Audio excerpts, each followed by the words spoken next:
uma questão que é histórica, mas tem um pressuposto que você colocou e nisso a gente concorda, que é a corresponsabilidade dos homens, se posicionando, se pronunciando. A gente mete a colher, sim, onde a violência contra a mulher está acontecendo. Então, o silêncio não é uma opção e esse governo está fazendo esse esforço.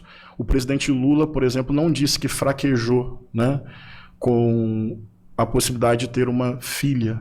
Quando políticos se pronunciam assim, com autoridade, influência, como, por exemplo, o ex-presidente fez, isso estimula uma cultura de violência contra mulheres, mas vai além de governo. E, por fim, eu quero registrar, didaticamente e respeitosamente, uma diferença fundamental. O que você chamou de reforçar o papel de gênero é o que está matando as mulheres todos os dias. Cabeça, provedor, homens fortes. É justamente esta cultura que está relacionada à superioridade, que a mulher precisa ser provida pelo homem, que a ideia de masculinidade está associada à força. Você usou a expressão cabeça da casa. Tudo bem, fez uma referência a um texto bíblico que precisa ser atualizado, contextualizado a partir da perspectiva do Cristo. A ideia de homem como cabeça, o efeito final é o feminicídio. Olha, em termos eu concordo com ele, sim. Acho que é válido esse posicionamento dele. É uma coisa que, em partes, eu concordo, inclusive. Eu não acho que seja só isso. Eu acho que, enquanto a gente não tiver um estudo aprofundado, que eu, até o momento, eu não tenho conhecimento se existe algum estudo assim, mas é importante que a gente leve isso também em consideração, porque isso pode ser um fator, dois fatores, ou é um fator somado a outro, porque pode ser vários fatores e ele agir de forma independente ou associado a outros fatores. Então, a gente não sabe. Seria interessante pesquisar isso, entender o que está acontecendo na sociedade. Então, nesse sentido, queria registrar justamente... Afinal, é para isso que a gente paga imposto. É para cuidar da sociedade, não é para cuidar só de uma parte da sociedade, é para cuidar da sociedade toda. Não existe na Constituição que você tem que tratar um melhor do que o outro, ou usar um grupo para beneficiar outro. Não tem isso na Constituição. É uma política estranha. A importância da educação de gênero nas escolas, que não tem nada a ver com falácias e fake news que às vezes são feitas. É só para que nós possamos entender que masculino e feminino tem uma dimensão cultural, que o homem não precisa ser o provedor e forte o tempo inteiro. Isso, inclusive, gera vários problemas em nós mesmos. Essa coisa de ser sempre forte. Então, o que você chama de cabeça, provisão, força, eu acho que é justamente a cultura que lá na ponta está gerando violência doméstica, hostilidade, assédio, estupro e feminicídio. Não estou dizendo, para concluir, que foi a sua intenção, não. Sei que não é o que você deseja, a gente quer resolver esse problema. Mas essa perspectiva de homem é o que está matando mulher lá na ponta, na minha compreensão. Bem, você tem 2 minutos para uma pergunta, se quiser usar o tempo para comentar. Sim. Também. Eu lamento que o deputado Henrique Vieira, que se identificou como pastor batista, uma igreja histórica, tenha relativizado um texto sagrado, dito que precisa atualizar o texto bíblico. A gente entende essa corrente que está se levantando aí, e o Henrique Vieira, ele diz que ser o cabeça é justamente o que causa o feminicídio. Então ele acaba de culpar Jesus Cristo e o apóstolo Paulo pela morte das mulheres. Isso. Olha, eu considero isso muito errado. Por que ele está trazendo Jesus e Paulo aqui? Olha, porque isso não faz diferença para um cidadão brasileiro que nem é cristão. Por que ele está usando esse termo? Da onde ele tirou que isso tem que servir como equivalência na política?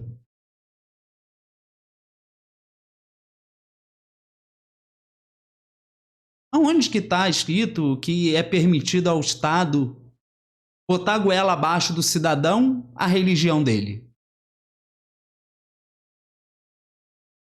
Ele faz isso com base no quê? No que ele acha? E veja, o Tarcísio, ele acha muito interessante escolas cívico-militares. Que cresceu no governo Lula. Que veja que eu acho até que isso tem uma motivação política ideológica, claro, de botar no governo Lula o crescimento de escolas cívico-militares. E eu não vou botar minha mão no fogo pelo Lula, porque do jeito que ele age, pode ser que ele seja até a favor desse tipo de coisa, né? Pensando na eleição, no voto. E isso está acima de pensar no Brasil.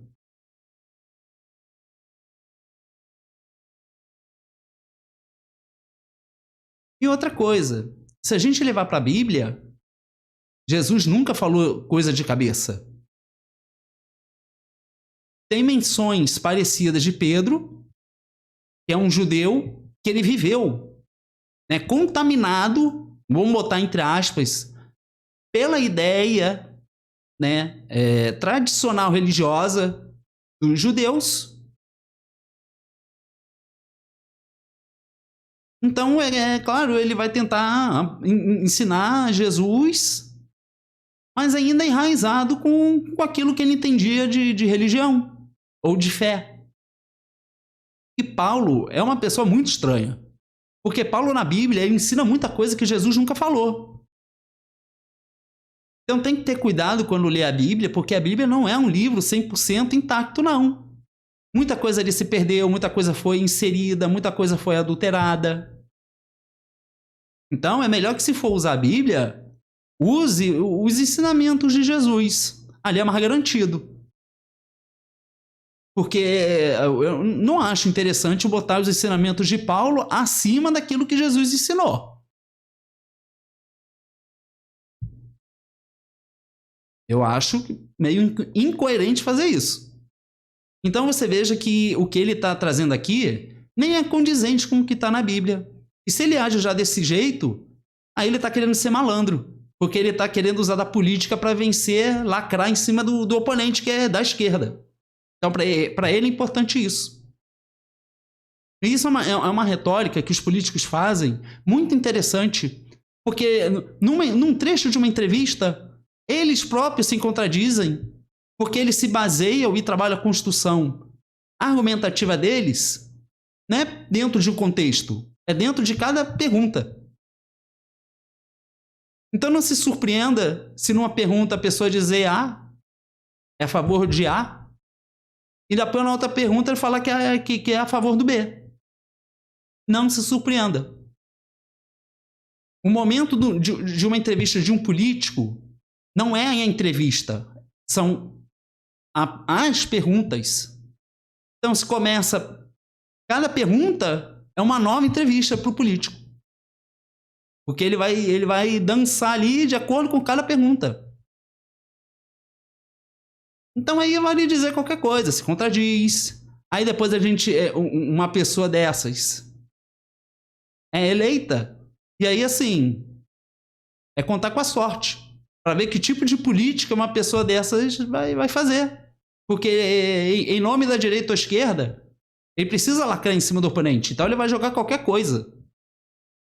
E aí eu já começo a ver, né, o tipo de intenção que a pessoa tem. Que só por um simples debate que a pessoa já faz isso, imagine como é que ela vai agir quando ela for eleita? Ela vai agir como um eterno debate?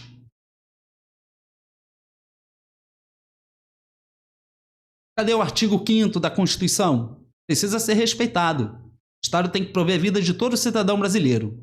O Estado é laico. Não tem esse troço de religião. Não existe isso. E as outras religiões, cadê? São esquecidas? Então vai enfiar realmente goela abaixo? Mas isso não é democracia. Tem que respeitar a religião dos outros. Tá vendo? Como não adianta ficar de direita ou esquerda, se a pessoa lá na frente ela pega a Constituição e joga pro alto, é tudo que vale. Menos a Constituição? Menos respeitar a vida do outro? Isso é uma grande heresia. Mas a minha pergunta ao deputado Henrique Vieira é o seguinte: o senhor fez um Reels nas suas redes sociais dizendo que segurança pública se faz com inteligência e não com violência. Eu também, respeitosamente, não quero dizer que o senhor tentou dar uma lacradinha ali. Por quê? Porque o senhor disse que segurança pública se faz com inteligência e não com violência. Quando os órgãos de inteligência descobrem que existe no Brasil o maior esquema de corrupção da história do país, que é o Banco Master, nós temos alguns deputados que não assinaram o requerimento da CPMI do Banco Master. Por que o senhor não assinou? Foi? Isso.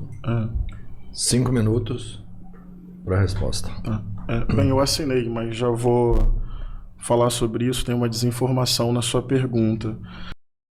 Olha, eu vi uma lista no Congresso em Foco, não sei se está atualizada, mas o que eu vi nessa lista, pelo menos nos deputados federais, é que não tinha nenhuma assinatura do PP e do PL.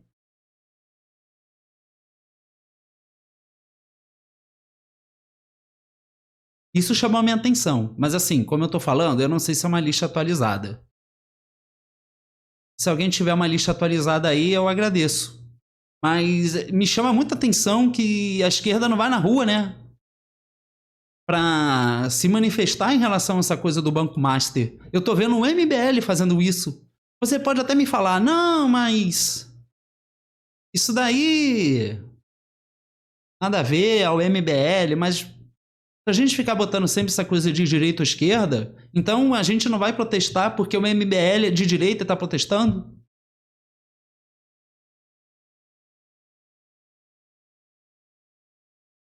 É isso que é pensar por um bem maior do país? Ou então a gente vai ficar de cabeça baixa esperando o Lula, o PT, sei lá quem. Olha, vamos agora se mobilizar, igual estão fazendo agora com o troço de escala 6x1. Agora que está votando pejotização, com esses ministros da justiça super estranhos, que é um ministro que é empresário, vai votar pejotização.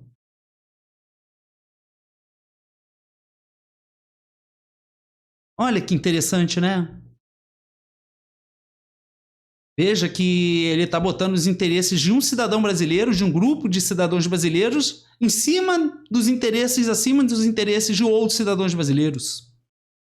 Isso é cuidar do cidadão brasileiro? Botar os interesses de uns em cima dos outros? É isso que é a política? Isso é feito com base no quê? Essa distinção.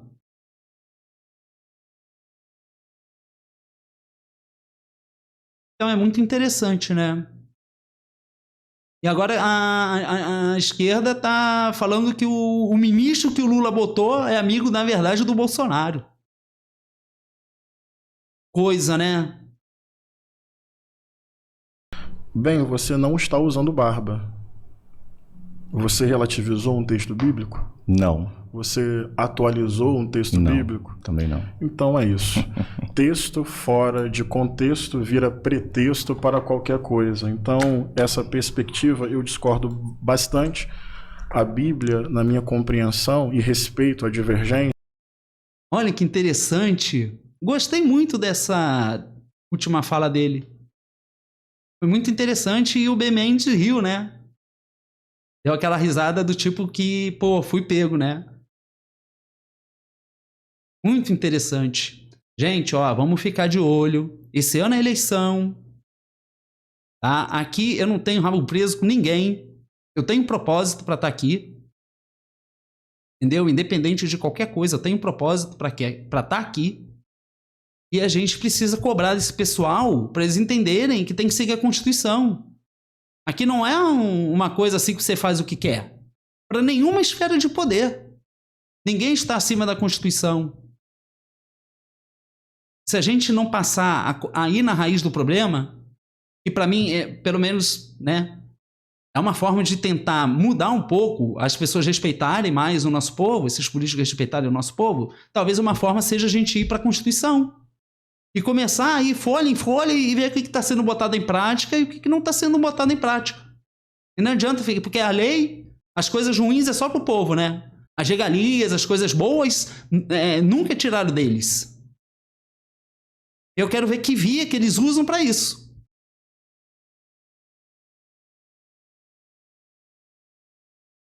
Então, conto aí com a força de vocês, né? Aqui está muito além de direita ou esquerda. Nas eleições a gente precisa levar isso muito a sério. Não adianta votar direita ou esquerda se a direita ou esquerda não vai cumprir o que tem que cumprir. Ou vai fazer o que acha que tem que ser feito, né? Que daí direita ou esquerda em termos de segurança pública não tem nem o que falar. Tá todo mundo errado, né? Então é isso, gente. Valeu. Tchau.